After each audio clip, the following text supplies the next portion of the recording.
के प्रत्याशियों को लटक कर झटक कर पटक कर हराया जाएगा।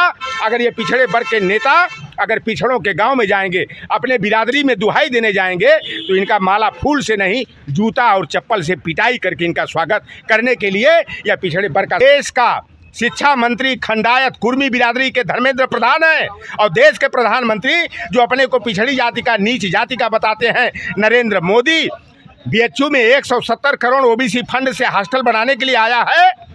13 प्रोफेसर में 9 ठे ब्राह्मण और 3 गो भूमिहार ब्राह्मण हो गए। बांदा कृषि विश्वविद्यालय में 15 में 13 ठाकुर बिरादरी के प्रोफेसर हो गए। वनस्पति विभाग में 13 प्रोफेसर में 11 गो जब सवर्ण हो गए। ये भारतीय जनता पार्टी वाले तो डिवाइड एंड रूल की पॉलिसी करते हैं।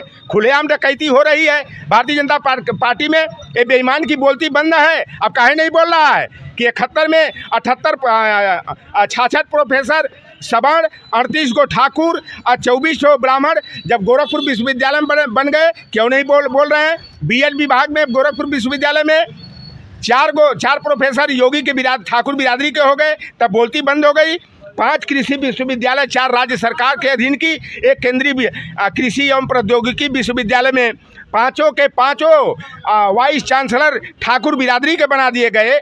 उत्तर प्रदेश कृषि निदेशक और निदेशालय और उत्तर प्रदेश कृषि अनुसंधान परिषद का निदेशक जो है कि ठाकुर बिरादरी के बना दिए गए।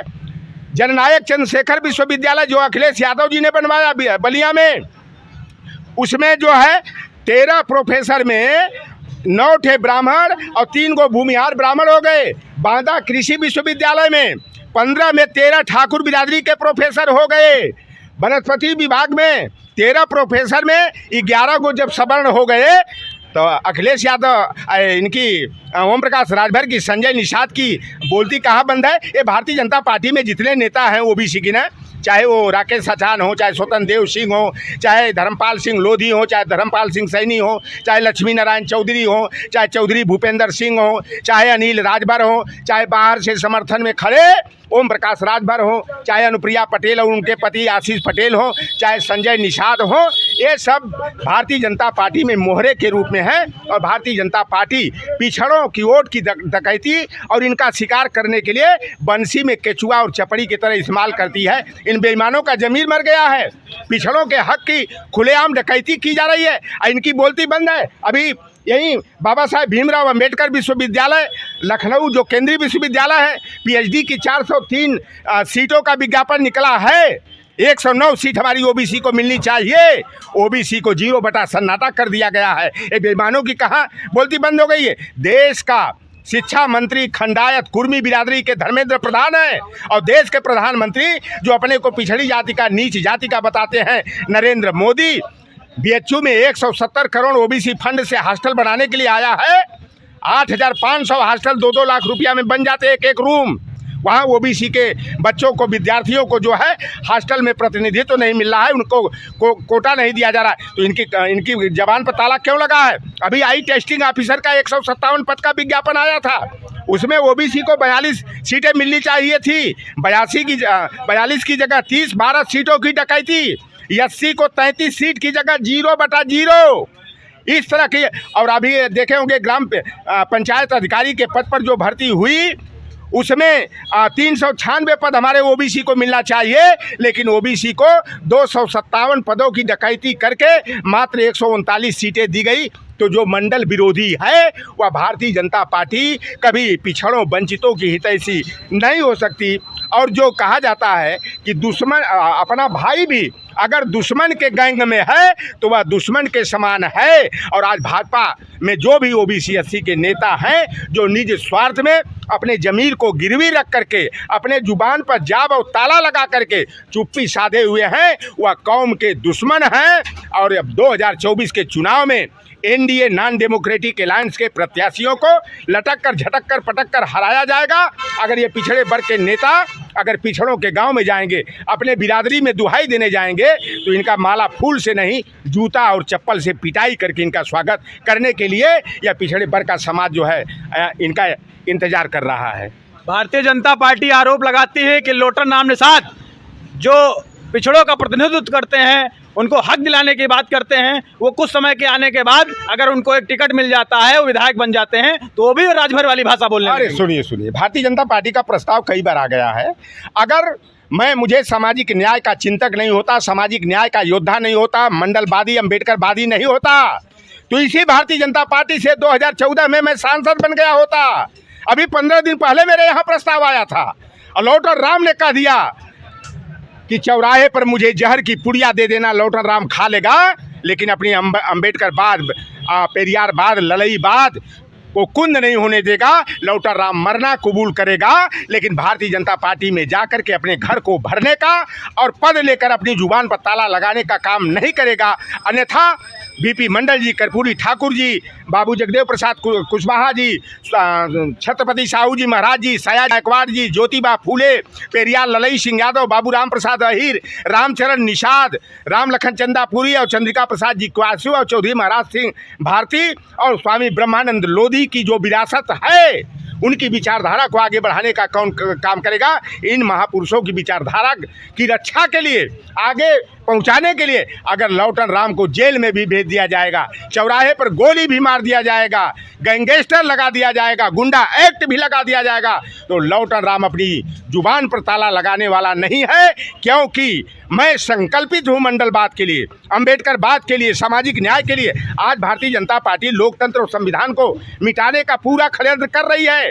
नया संविधान रच ली है। सेंगोल सेंट्रल विस्टा नए संसद भवन में लगा करके वह संकेत दे चुकी है कि अब लोकतंत्र को खत्म करके राजतंत्र स्थापित करना है। और Narendra Modi Jinping, king Jong और पुतिन के रास्ते पर चलते हुए यह 2024 में अगर ओबीसी, एससी, एसटी के लोग गलती कर गए तो यह नरेंद्र मोदी, सद्दाम हुसैन और मुसोलिनी, हिटलर की सूची में अपना नाम दर्ज, तानाशाहों की सूची में अपना नाम दर्ज कराने का सपना देख रहे हैं। लेकिन 2024 में ओबीसी, एससी के लोगों को जगा करके, जाति संवेदना को वर्गीय संवेदना में परिवर्तित करके, इन बेईमानों को जो धर्म के नाम पर हमारा वोट तो लेते हैं, लेकिन जब सम्मान और अधिकार देने की बात आती है तो यह हमारे आरक्षण को ख़त्म करने का, हमारी हिस्सेदारी को दबाने का एक षड्यंत्र करते हैं। आप बताओ, हिंदू हृदय सम्राट कल्याण सिंह को कहा बजरंग बली कहे जाते थे, बजरंग बली कहाँ छिप गए?